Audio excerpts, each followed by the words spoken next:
Whelan Presley Funeral Home and Crematory have been serving Quad City families and veterans since 1889. Whelan Presley Funeral Homes are located in Rock Island, Milan, and Reynolds, and are proud supporters of WQPT. At IHM-VCU, we've always been here for you. You are and always will be our top priority. We care about your financial and physical health, and we are here. IHM-VCU is a proud supporter of WQPT.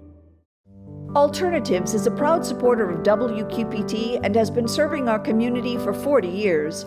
Alternatives provides professional guidance to maintain independence and quality of life for older adults and adults with disabilities. A first-hand account of the humanitarian crisis faced by Ukrainians from a Davenport man who's lived there. And are employees really in the driver's seat when it comes to jobs in the cities?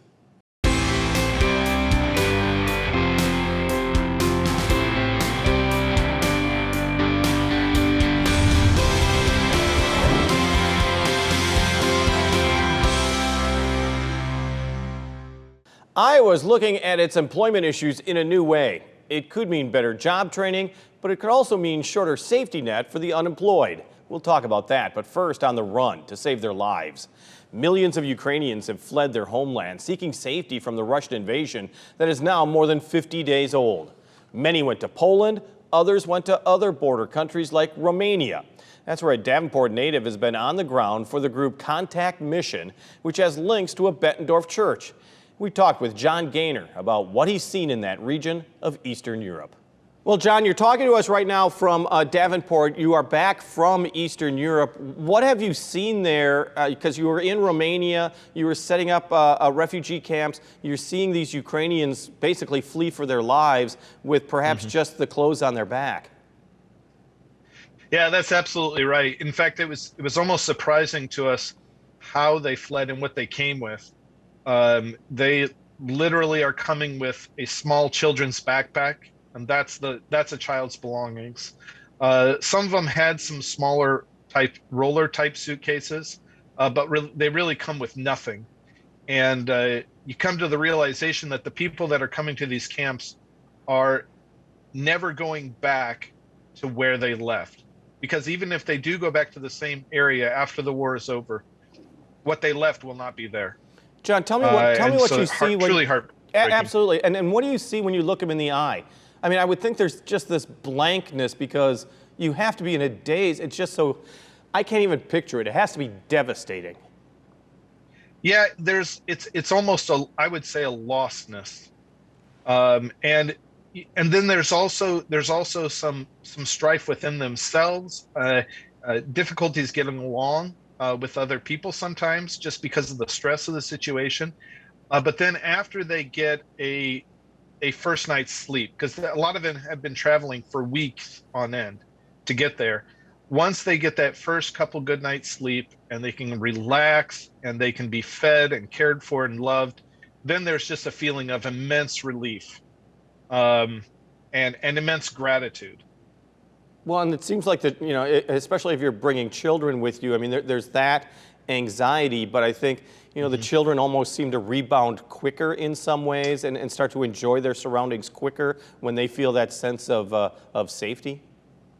Yeah, absolutely. I think, for the kids, especially if they're younger kids, it's an adventure. When we brought one little girl, she was 7 years old. We brought her into the containers that we're using for housing. She was like, "Oh, wow, it's so wonderful." And so we were just kind of chuckling about it.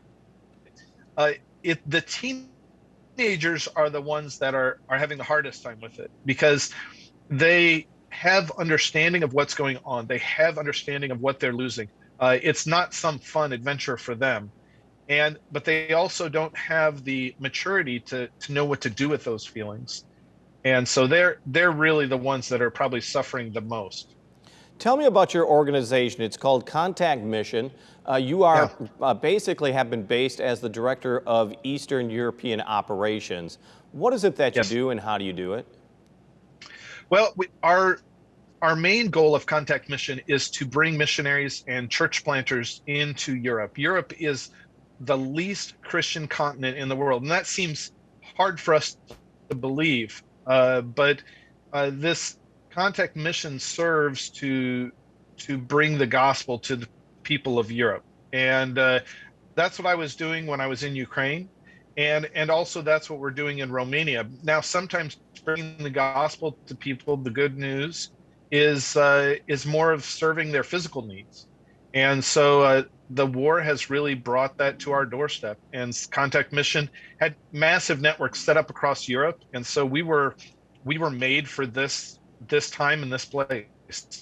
For 11 years, you were in Ukraine, the community, and help me if I get it wrong, Kremenchuk, which is southeast of Kyiv, the capital of Ukraine, along a river. We were talking about how it's similar to the Quad Cities. Tell me about your experience in Ukraine. Beautiful country, beautiful people. Yeah, I would say that when I used to talk about Ukraine, when we first got there, I would say the people are beautiful. The city is not. A lot of gray buildings, not a lot of beauty in that area, garbage everywhere, that kind of thing. But we arrived in 2009. Since 2014, as Ukraine has grown closer to the West, it has become more and more and more beautiful. And now to Kremenchuk feels like home to me when we go home. And as far as the people go, they're like Midwestern people. They are, if anybody should care about the Ukrainians, it's Midwestern people, because they're just like us in a lot of ways. And their kindness and their generosity, you will never meet somebody more welcoming than a Ukrainian. Well, and when you look at the pictures that are happening and the devastation in some of these major communities in Ukraine, and being a Christian, and you know, love one another, be kind to one another, and you see the devastation, it is heartbreaking, especially I would think for somebody who was in contact for more than a decade with people that were living there. Yeah, I personally, you know, every time I look at these pictures, when I hear of a friend being killed, when I see children being shot, it breaks my heart. To be honest, I feel a lot of anger about it, not unlike the Ukrainians. But you know, feeling anger is a natural part of our humanity. The question is, what are we going to do with our anger? What are we going to do with our sadness? And we can get downtrodden, and we can throw our hands up, and we can say, I'm not going to do anything about this, and we can kind of wallow in that sorrow. But I don't think that's the right move. I think the right course of action, the reaction to those feelings, is action. And so that's why Contact Mission is doing what they're doing. I'm staying as busy as humanly possible, doing whatever I can find to do that's going to help the Ukraine right now. The other point is there is the local connection with the Bettendorf Church that you're associated with as well. I mean, if somebody wants to help out, I mean, what are you telling people? I mean, you're usually they're looking for cash only because if you can spend the money there, it helps the economy as well as the people. Yeah, and I mean the money issue is a question of efficiency too. If we can buy an item there, even in Romania or Eastern Europe, or better even yet in Ukraine, certainly we get the most bang for our buck. If we're buying things here in the United States, we have issues with moving the materials over there. Now, there are some things that we can buy here that are really helpful that they may not have, like things like body armor. Of course, there are lots of government restrictions on sending those things over. So as far as people partnering with them, there's kind of three things that we're asking people to do. First, we don't want people to get worn out of the Ukrainian crisis and forget about it.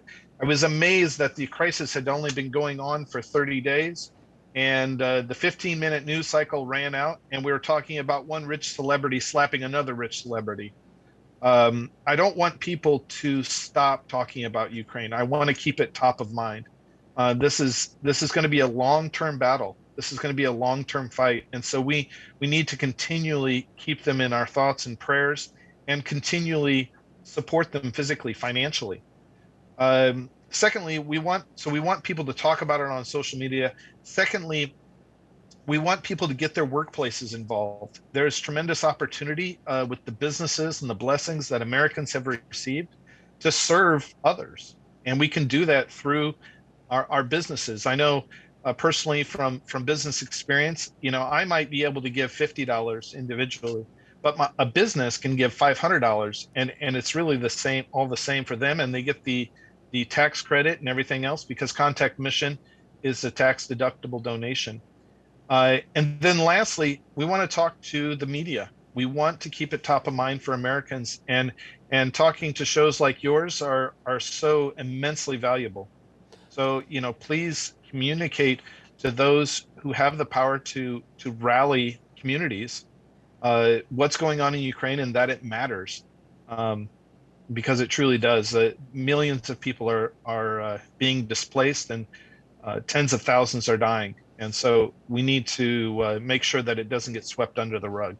What is your hope? I mean, do you have plans to return? Are you going to be able to coordinate efforts here? What are your plans for the coming weeks and months? So for the time being, I'm going to be coordinating plans here, talking with different media outlets, making sure people are aware of what's going on, that it's staying, like I said, top of mind, that we don't get, media fatigue, if you will. And so I'll be doing that for the next month or so. Then I'll be returning to Romania, at which point, once I'm in Romania, then we'll be shuttling refugees from the border down to Pitești, where our camp is located. And then there is a possibility that it'll be helpful for me to go into Ukraine and go back to Kremenchuk. And so I may be doing that also. Tell me a little bit about Europe right now, because I think Europe is just kind of, and I don't know this firsthand, of course, but there were so many lessons that were learned after World War II. And you almost have a feeling that the Europeans feel this invasion of Ukraine, it impacts every country, whether you're in Spain or you're in France. You may not even be near Ukraine, but it's almost like a personal assault upon all of Europe. Yeah. Well, think about this. Those eastern states where the battle is raging right now is 10 hours from Poland. So that would be like a war going on in Alabama right now. Would that matter to Iowa? It certainly would matter to Iowa. And so there's first the closeness of Europe. A lot of Americans don't realize how close everything is.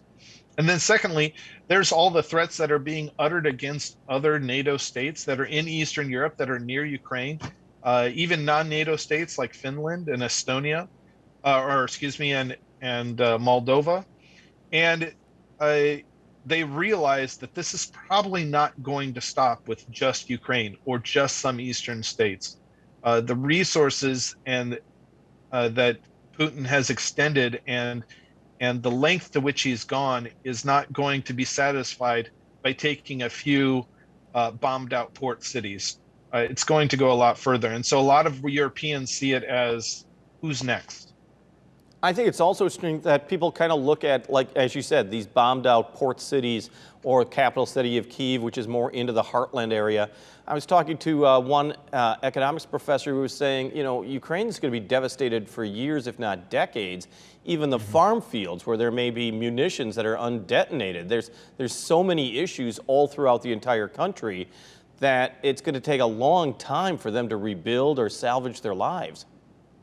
Yeah, and this is going to have a great effect on world economics. We have to keep in mind that Ukraine has the largest quantity of black soil on Earth. They have some of the greatest quantities of minerals that we use for things like electric vehicles. And so they have a strategically valuable area. And if they cannot produce their exports, a lot of Europe is going to be hurting. They call Ukraine the breadbasket of Europe. And so you can imagine if we were to take out the Midwest, if there was some sort of conflict in the Midwest and we were not producing all the valuable resources that the Midwest produces, what would that do to people living in New York? Well, it would have drastic consequences. And so we are going to be feeling it here in the United States. And certainly we're going to be feeling it in Europe. John Gaynor, Eastern European Director for Contact Mission. Now, for more information, you can contact Bettendorf Christian Church to find ways to help with the organization, or go to the website, gokmusa.org. Once again, gokmusa.org. As we head into May, Laura Adams wants you to head to some great events in our area. So here's Laura, out and about. This is Out and About for April 29th through May 5th. Holocaust survivor Rhody Glass speaks at Augustana College May 2nd at 7 p.m. The Geneseo Art Walk is back April 30th from 10 to 2, and the Hennepin Canal State Park holds an Arbor Day Festival the 30th beginning at 10. Lincoln School is the location for the Magical Red Carpet Tea Party the 30th from noon to 3. The East Moline Silvis Kiwanis Spring Flea Market takes place at the Rock Island County Fairgrounds May 1st from 8 to 3. Orion High School holds a Daddy-Daughter Dance May 2nd at 2. The Geneseo Moose Lodge holds the Kiwanis Spring Chicken Fest May 1st at 4. On stage, Just Desserts, a musical bake-off, and Grace for President are presented at Circa 21. Little Women, the Broadway musical, takes the stage at Galvin Fine Arts April 29th and 30th. The Messiah is performed at Centennial Hall by the Handel Oratorio Society May 1st at 3. LP and the Vinyl perform at Geneseo Library the 29th at 10 a.m. The Clinton Symphony concludes its season with a concert at Clinton High School April 30th at 7. Kashina Sampson performs at Bishop Hill Creative Commons the 29th at 7. And Tom Foolery on Tremont present the comedy of Michael Myers on the 1st at 8. And auditions for A Raisin in the Sun at Playcrafters Barn Theater takes place April 30th and May 1st. For more information, visit wqpt.org. Thank you, Laura. What is total employment? Well, it's defined as that point when everyone who's employable is employed. And with the jobless rates in Iowa and Illinois hovering near 3%, have we reached that point? In Iowa, the state may change the rules when it comes to long-term unemployed, as it makes it a larger mission to retrain its workforce. And we talked with the director of the Iowa Workforce Development Agency, Beth Townsend, from her home in Des Moines. We were talking about the fact that you're talking to me working from home kind of underlines what the new economy is like. Absolutely, Jim. We are just like other employers. We want to make sure that we're providing as many benefits and incentives to people to work at Iowa Workforce Development. And so a hybrid working model is one of those. So getting back to the original question, are workers in the driver's seat now? Because it seems like we've got this whole great resignation, as it's being called. People are looking for better paying jobs or for more flexible hours or for even better respect in the workplace. Oh, I think they're absolutely in the driver's seat, as evidenced by all of the national signals we've been seeing. The quit rate is very, very high. Wages have continued to rise. Employers are moving to the way that, or changing the way that they do their work. They're providing more options to people in terms of going to these 4-day work weeks or working from home or a hybrid method. So employees are absolutely in the driver's seat. Especially skilled employees, is that not correct? Well, that's always been the case, Jim.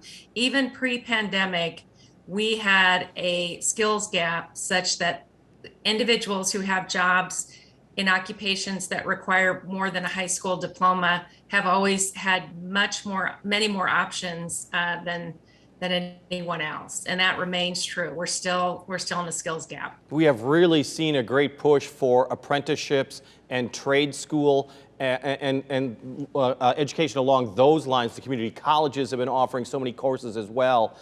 It seems like more people need to take control of their lives and to make use of those options. Well, now's the time. I mean, and what I love about some of the things that we're doing with some new initiatives is we're helping people who filed for unemployment recently to find new opportunities and to reach for those occupations or jobs that they might have thought were out of their reach, because employers are willing to train on the job. So if now is the time, if you have an interest in changing occupations or upskilling, there are programs available. There are employers who are willing to train you while you work. I mean, this is the time to really figure out a good career path. And what is generally the career path people should be looking at? Because we've got Amazon, who is building an automated warehouse in the Quad Cities. We have, manufacturing jobs that are available in certain areas, but also the service industry always seems to need people, and as we said, skilled trades. Absolutely. Plus IT and healthcare. I mean, healthcare is in really kind of a crisis mode in terms of their workforce, because those individuals worked probably harder than anybody else through the pandemic, which is saying something, because there were a lot of people who worked very hard, but certainly no one more than our healthcare. So we're seeing some burnout and just people who are looking for other options. So now's the time. I don't care what industry you're in or what industry you're looking to get into. I think it is interesting when you point out the burnout factor. In so many different career paths, people went through this pandemic in a very stressful situation. They're coming out of it basically changed people. That's right. I mean, we saw a lot of people who changed occupations as a result of the pandemic, but we've also seen a lot of people going back to, we've seen a good increase in leisure and hospitality jobs. They're up 13,000 jobs since over the last year. So that's a good sign, because we know that we need individuals who work in those industries to get back to work. Manufacturing is up over 6,000 jobs in the same time frame, and retail is up. So people are getting out of their houses. They're going back to living a more normal life, and that takes people to support that. It is interesting that you do bring up, let's say, the leisure hospitality being, whether it's restaurants or perhaps hotels, or if you talk about retail sales, sometimes those are the lower income or even tip-based jobs. Are we seeing wages increase in those areas for those people that are interested in those fields? The larger growth we have seen in wages has been in retail and hospitality.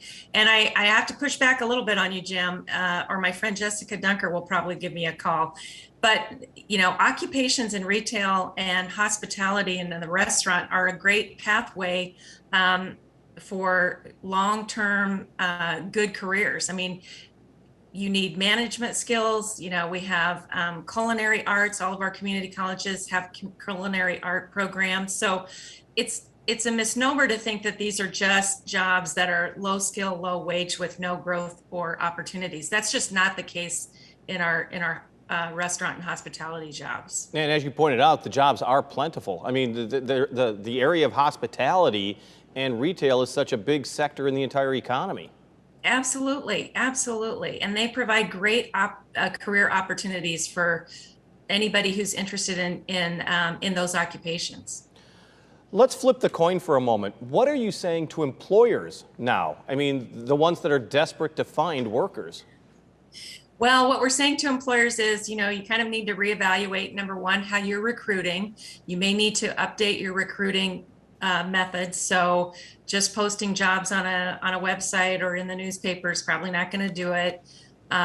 We also are talking to them about listening to their employees, making some changes in terms of how the work gets done. I think we've seen a lot of, as I mentioned earlier, we've seen a lot of employers who have gone to 4-day work weeks, or who have changed up the way they do their shifts to make it easier for people to work when they're available to work. How critically important is it for Illinois and Iowa to increase its daycare availability? Because that's what we're seeing so often in the work field as well, are parents that are just struggling to find daycare sometimes, or at least affordable daycare. Well, I can't speak to Illinois, Jim, but what I can tell you in Iowa is that Governor Reynolds has invested over $480 million in the last 2 years in childcare. We just, a few weeks ago, issued $37 million in grants to expand and increase the number of slots available all over the state. We're going to have another grant coming here shortly. So we are in Iowa making a big investment in expanding the available childcare and creating it where we have childcare deserts. Workforce development is really focusing right now on the retraining aspect of your agency's work. What are you offering right now that perhaps wasn't offered 5 years ago when somebody might have thought, oh, I don't need them anymore? So we're focused on the reemployment aspect. So when we have stood up on January 9th, the reemployment case management system. So the first week that you file for unemployment, we're reaching out to you. We're scheduling you with appointments to come in and see us to talk about, you know, what you want to do, what kind of job you're looking for. Let's get that resume updated. Let's make sure your interview skills are up to date.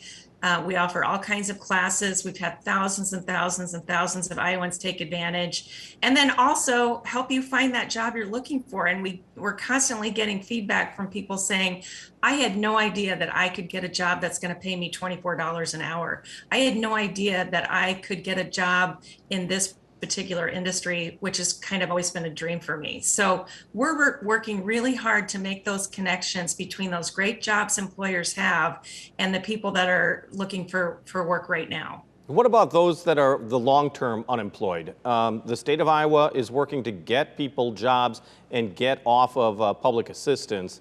That's a critical role that you're now playing as well. It is. And Jim, for a long time, we've always worked with people who have barriers to employment. I mean, life happens. And, you know, whether you have a criminal record or you've had a disability or you've had to take time off work for whatever reason, whatever difficulties you've had in working in the past, we can help you overcome that and help you find a job that's going to say, you know, that gives you another opportunity or a new opportunity at a second act in your life. And now's the time to do that. We've been pointing out that basically employment is almost back to pre-pandemic levels at around the 3% level. What is total employment to you? Because there are going to be people that are unable to get a job. So are we really close to total employment?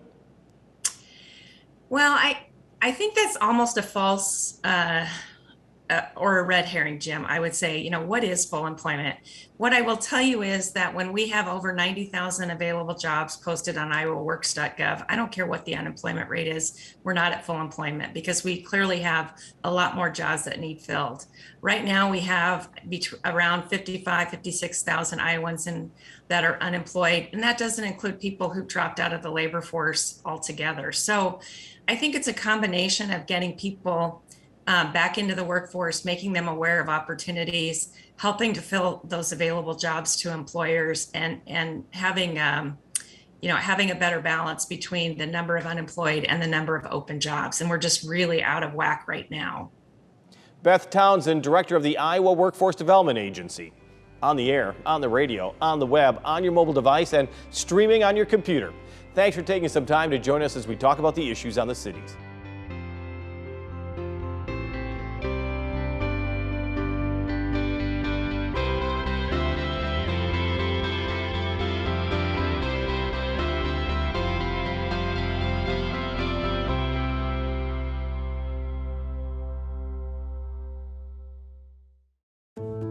Whelan Presley Funeral Home and Crematory have been serving Quad City families and veterans since 1889.